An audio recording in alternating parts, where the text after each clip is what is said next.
सूर्य पूरब में उगता है और पश्चिम में अस्त होता है। हमारा नीला ग्रह शांति से अपनी धुरी पर घूमता रहता है। ऐसा लगता है यह हमेशा ऐसा ही रहेगा। वसंत सर्दियों की जगह लेता है, दिन रात के बाद आता है। लेकिन अगर ये सब हमेशा के लिए ना हो और एक दिन हमारी बूढ़ी पृथ्वी घूमते घूमते थक जाए तो क्या होगा? वैसे भी हमारे ग्रह की गति पहले से धीरे होती जा रही है। ये कई कारणों से प्रभावित होती है। भूकंपीय गतिविधियां, जलवायु में परिवर्तन, ग्लेशियर का पिघलना और विश्व महासागर के स्तर में वृद्धि। लेकिन सबसे महत्वपूर्ण चंद्रमा के साथ गुरुत्वाकर्षण खिंचाव है। चंद्रमा लगभग हर वर्ष लगभग 4 सेंटीमीटर पृथ्वी से दूर जा रहा है। यही कारण है कि इसके साथ हमारा संबंध कमजोर हो रहा है। इस सब का ये असर होगा कि अगले 250 करोड़ वर्षों बाद दिन की अवधि 1 घंटे के बराबर बढ़ जाएगी। यानी आप थोड़ी देर और सो सकेंगे। अरे नमस्कार दोस्तों, आप हमारे ही चैनल पर हैं और हम इस विषय पर फैंटेसी को जारी रखते हैं और देखते हैं कि क्या होगा। तो क्या पृथ्वी का पूर्ण विराम आना संभव है? और ऐसा होने पर क्या होगा? इंटरेस्टिंग है ना? तो चलो इसका पता लगाते हैं।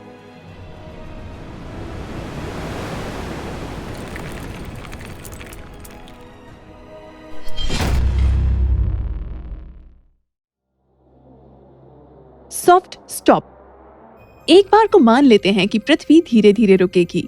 क्या आप जानते हैं कि पृथ्वी असल में गोलाकार नहीं है? हमारा ग्रह एक जियोइड आकार का है, पोल्स पर चपटा है और इक्वेटर पर उभरा हुआ है।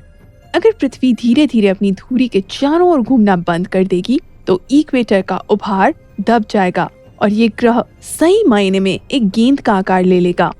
अभी सेंट्रीफ्यूगल बल का खिंचाव महासागरों को इक्वेटर की ओर बहने के लिए मजबूर करता है, लेकिन जैसे जैसे ये कमजोर होगा पानी ध्रुवों की ओर बहने लगेगा। अंत में केवल 2 महासागर बन जाएंगे, उत्तर और दक्षिण। उनके बीच पृथ्वी पर एक सुपर कॉन्टिनेंट होगा। एंटार्कटिका, कनाडा, ग्रीनलैंड, पूरे यूरोप, साइबेरिया, चीन का हिस्सा और न्यूजीलैंड का आधा हिस्सा पानी में चला जाएगा। आम भाषा में कहें तो हमारे सभी एटलस फेंकने लायक ही रह जाएंगे। यही नहीं, ऐसे परिवर्तनों के बाद अभी की ऋतुओं और मौसम के बारे में तो बात करने का कोई मतलब ही नहीं रह जाएगा। हवाएं इक्वेटर से पोल की ओर बहनी शुरू हो जाएंगी और तापमान चरम पर पहुंच जाएगा। रोटेशन की गति के कम होने के साथ मौसम गायब हो जाएंगे और उनकी जगह दिन और रात ले लेंगे। पृथ्वी रात के समय टुंड्रा बन जाएगी और दोपहर में रेगिस्तान जितनी गर्म। अंत में जब पृथ्वी पूरी तरह से रुक जाएगी तो संभावना है कि सूरज के साथ सिंक्रोनाइज हो जाएगी और इसकी एक साइड सूर्य की टाइडल फोर्सेस की वजह से हमेशा उसकी तरफ ही रहेगी और दूसरी साइड हमेशा अंधेरे में रहेगी। जीवन के बचने की संभावना सिर्फ उन 2 जगहों पर होगी जहां दिन और रात मिलते होंगे। अगर सिंक्रोनाइजेशन नहीं होगा तो दिन और रात 6-6 महीनों के हो जाएंगे। 6 महीने पृथ्वी के एक तरफ रात रहेगी जबकि सूर्य दूसरी तरफ 6 महीनों तक चमकता रहेगा। हालांकि ये सब इतना महत्वपूर्ण नहीं है क्योंकि पृथ्वी का चुंबकीय क्षेत्र भी गायब हो जाएगा, जो कि अगर आपको याद हो तो ग्रह के आयरन कोर के रोटेशन की वजह से बना हुआ है। किसी को भी कोई मौका नहीं मिलेगा। सभी जीवित प्राणी सूर्य के सीधे प्रकाश के प्रभाव में मर जाएंगे। इस समाचार के 2 पहलू हैं, अच्छा और बुरा। अच्छा ये कि असल में ऐसा परिदृश्य शायद ही संभव होगा। वो क्षण जब पृथ्वी पूरी तरह से रुक जाएगी कभी आ ही नहीं पाएगा। बुरी खबर ये है कि हमारा ग्रह उस क्षण से बहुत ही पहले तबाह हो जाएगा। सूर्य रेड जाइंट में बदल जाएगा, आकार में बड़ा हो जाएगा और 5 अरब वर्षों में विशालकाय पैकमैन की तरह हमारे ग्रह को पूरा निकल जाएगा। इस विषय पर पहले ही चर्चा हो चुकी है। अचानक रुकना। पृथ्वी को रोके, मुझे उतरना है। अचानक कोई जादूगर ऐसे चिल्लाकर पृथ्वी को ब्रेक लगा देता है। बेतुका लगता है ना? बेशक किसी भी वास्तविक बल द्वारा पृथ्वी के रोटेशन को अचानक रोकना असंभव है। यहाँ तक कि अगर कोई विशालकाय एस्ट्रोनॉइड भी हमसे टकराता है तो वो भी ऐसा करने में सक्षम नहीं है। लेकिन कोई हमें इस बारे में कल्पना करने से तो रोक नहीं सकता, है ना? तो आइए कल्पना करते हैं कि सब कुछ अचानक और एक पल में हो गया। पृथ्वी रुक गई है, लेकिन इसकी सतह पर वस्तुएं अचानक रुक नहीं पाएंगी।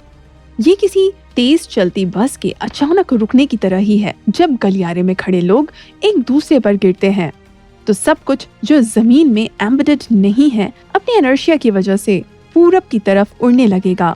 मकान, पेड़, सड़क के संकेत, आप और आपका कुत्ता किस गति से, ये उस बात पर निर्भर करता है कि रोटेशन बंद होने पर आप कहाँ थे।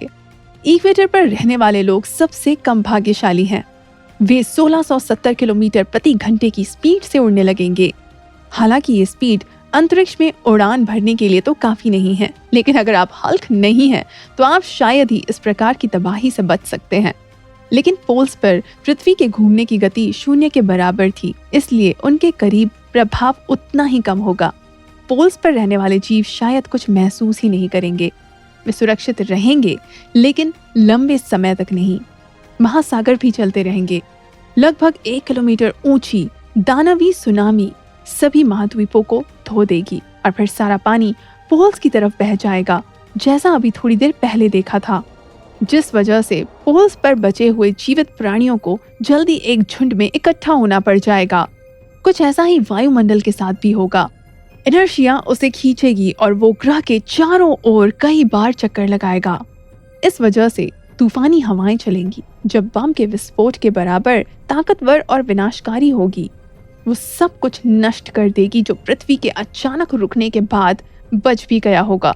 तूफान इतना तेज होगा कि वायुमंडल का कुछ हिस्सा अंतरिक्ष में भी उड़ जाएगा।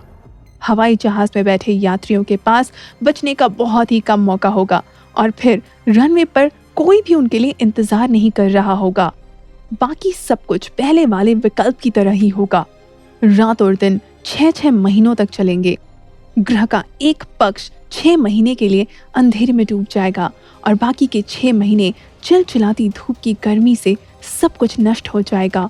सूर्य तब पश्चिम में उगेगा और पूर्व में अस्त होगा और अंत में चुंबकीय क्षेत्र के गायब होने से इस एपोकैलिप्स पर पूर्ण विराम लग जाएगा। इसके साथ ही ऑरोरा भी गायब हो जाएंगे। हालांकि ऐसे मामले में उनकी प्रशंसा करने वाला भी कोई नहीं होगा।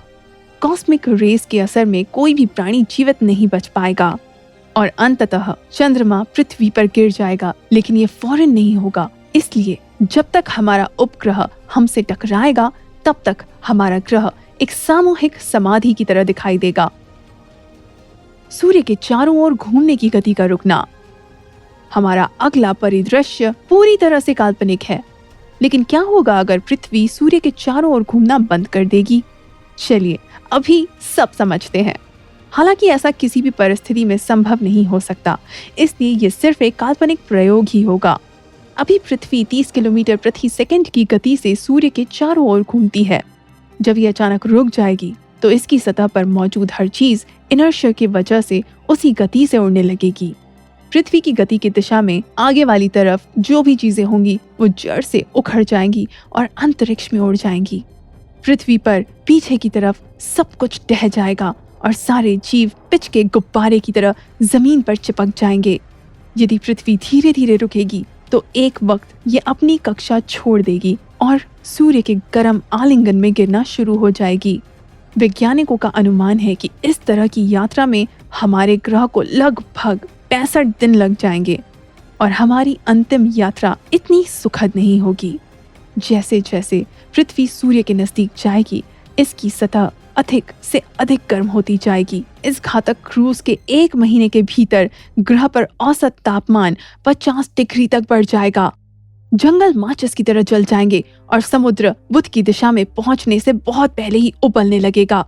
लेकिन सूर्य की सतह पर गिरने से बहुत पहले सूर्य के पास पहुंचते पृथ्वी जलते हुए टुकड़ों में बिखर जाएगी।